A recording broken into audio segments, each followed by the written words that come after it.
The US President Donald Trump said negotiations on ending the war with Iran would begin on Monday, but Tehran rejected that claim, saying no talks are currently planned between the two countries.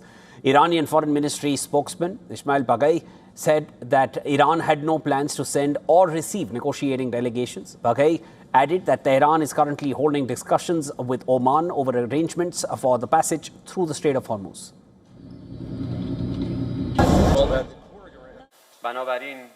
Our objective is to define, with the cooperation of Oman, a provisional route to ensure the safety of ships in the Strait of Hormuz.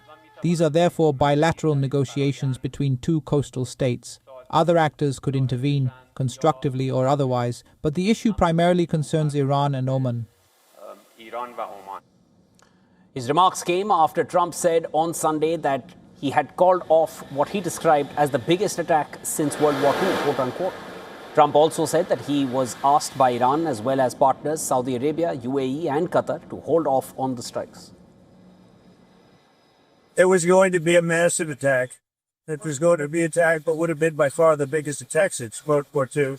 But they've asked us not to do it. They said, please don't do it. And their neighbors said that too. And so we're just going to see whether or not we can make a deal for the denuclearization.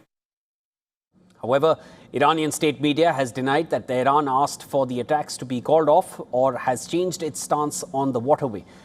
Now, in the latest, the Iranian Islamic Revolutionary Guard Corps claims that they have shot down American MQ-9 drone over the Strait of Hormuz, although there is no official comment from the US on this yet.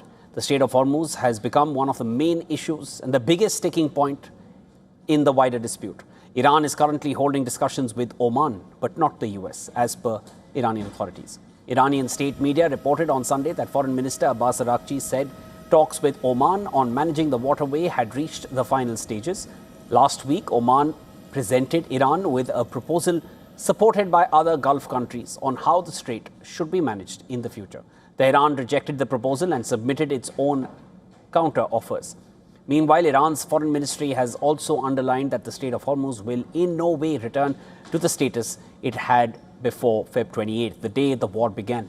Maritime trade tracking data shows traffic through Hormuz had dropped sharply. US Central Command said that it has redirected 35 commercial vessels, disabled 2 and boarded 2 since the renewed US naval blockade of Iran, which took effect on the 14th of July.